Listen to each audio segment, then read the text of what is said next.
Is a good watch really survival or preparedness gear?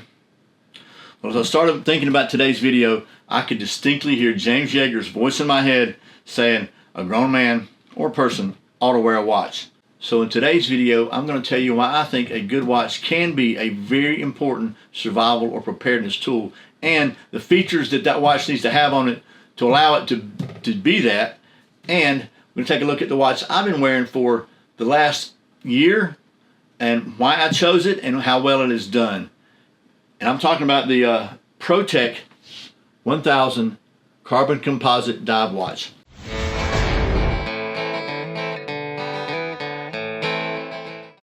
Welcome back to Survival on Purpose. My name is Brian. Thanks for joining me for today's video, where, as I said, we're going to talk about why I think a watch, a wristwatch, a real watch, not an electronic gizmo connected to the internet or to the cell towers, but just a good old-fashioned wristwatch, can be a very important survival preparedness tool and generally a good tool to have with you at all times. And we're going to talk about what features that watch needs to have in order to be a good tool. And again, take a look at this watch that I'm wearing and have been for the last year, why I chose it and how well it's performed. But first, today's words of wisdom from the Bible. Today's wisdom is from the book of Proverbs, chapter 11, verse 25 in the NLT version. The generous will prosper. Those who refresh others will themselves be refreshed. I like that one. And a big thank you to my friends at Excess Sights for being a channel sponsor. Excess Sights are the only sights that I trust my life to on any pistol that I carry. They're the fastest sights in any light. They're made in the USA by people who actually shoot. And you've heard me say it before, I was literally a paying customer for years before Excess Sights reached out to me and said, hey, we'd like to sponsor your channel. And since they are a product that literally I trust my life to every day, I'm very happy to have them as a sponsor and have no hesitation to recommend their products. They are absolutely excellent. And if you use the code SOP15 when you check out, you'll be glad you did. So thanks again to Excess Sights for being a channel sponsor. Now, let's talk about why I think a watch, a good old wristwatch, could be a very critical, important, life-saving, or general all-around useful tool.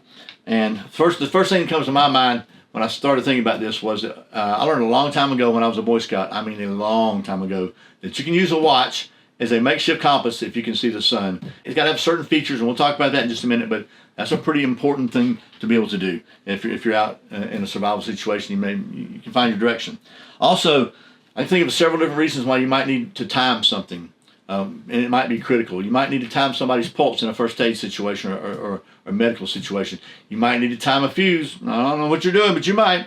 There's other things you might need to time, and it's hard to do that precisely without a watch. If it's an overcast day and you're out trying to figure out, okay, I'm lost in the woods and I got to build a shelter, how much daylight do I have left, and there's nothing but clouds here. If you know what time it is, you got a better idea. Or you know what?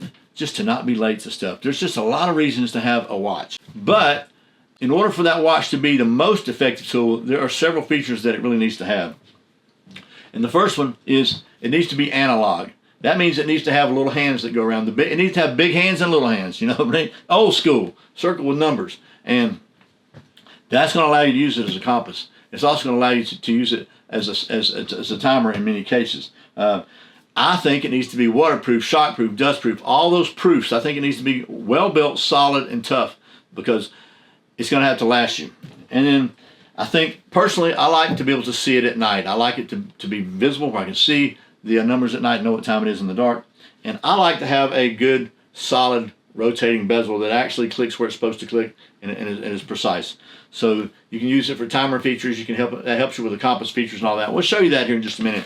So when we take a closer look at this watch that I'm wearing right now, this is the Protek model, and this model number is PT1002. If you're interested, carbon composite diver that I bought. They did not give it to me. I bought it. I did get it on sale, but I bought it. I've been wearing it for a year. Let's take you down to the old tabletop here. We'll see how well it has fared. Okay, here is the Protek model PT1002 carbon composite diver from Protek. And basically that's part of the 1000 series. And so it's different colors, have the different number, but this one has the red crown and the screw down crown and the little red ring around it. It's a 42 millimeter diameter carbon composite case, super lightweight and super strong, with a 60 click unidirectional. It only goes one way. A 60 click rotating bezel, and these clicks are very, very, very positive. And they what I like about it is when you go all the way around to it, and it's just me. You put it back on zero. The actual the little dot there is on zero. It's not on one. It's not halfway between 1 and 0. It's on 0. I like that. That's just me. Then it has stainless steel 316L stainless steel screw-in embossed signature case back, a stainless steel screw-down crown with multiple O-rings.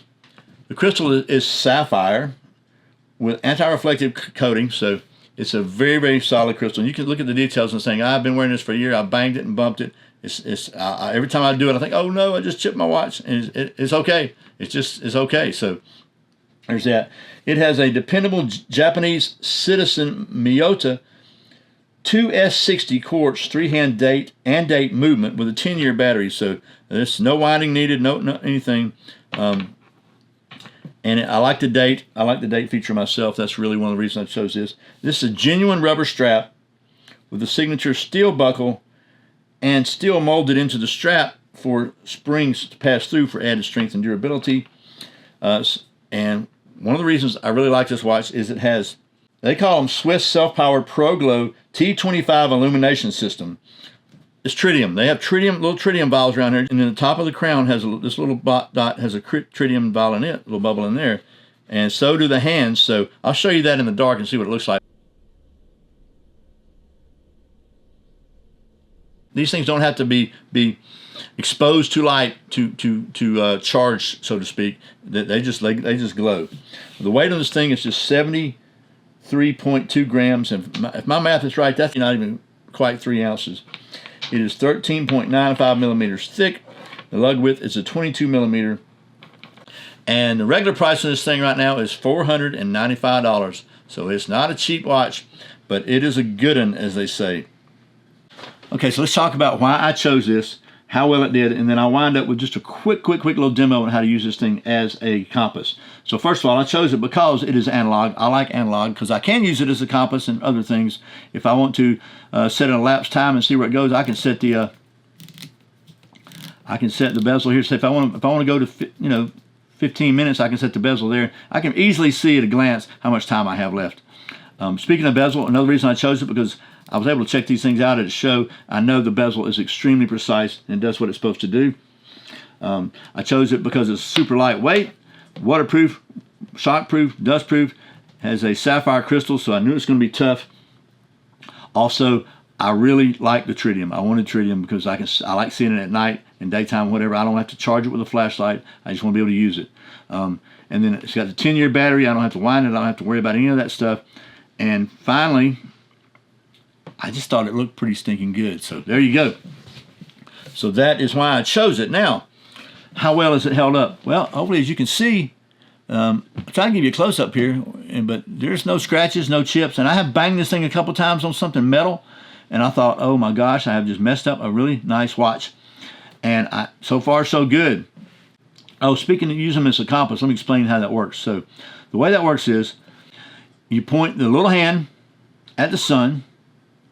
So if the sun is this way, you point the little hand this way, right? And then halfway between the little hand and 12 is going to be south. So if you know that, you know which way is north, because north is the opposite of south. And what you can do, you can turn the bezel to the so this is between 4 and 12, so 2 is going to be dead on it. You can turn the bezel to the center point, which in this case is 30, because this is not a compass bezel, it's a numbered bezel. And the opposite of that is going to be north. So I just think that's a pretty good thing to have, just in case. Of course, you should always have a compass with you if you're going to go in the woods, but still, it doesn't hurt to have a little backup here, and that's a good way to do it. So, Chuck Norris can clap with one hand. All in all, I'm really satisfied with it. I do not regret my purchase. I like watches anyway. I've always been kind of partial to automatics, but I gotta say there's a lot of convenience in just a good old battery, so you don't have to do anything with it. This is absolutely, in my opinion, a very useful, functional survival and preparedness and everyday walk around tool. It just checks all the boxes for me, what I think a watch should be. And as I said, this is the Protek Series 1000 carbon composite diver watch. Anyway, I hope this video has been somewhat interesting, maybe even thought-provoking, and who knows, maybe even a little entertaining. Remember, survival is not an accident, so be prepared. I'll see you next time.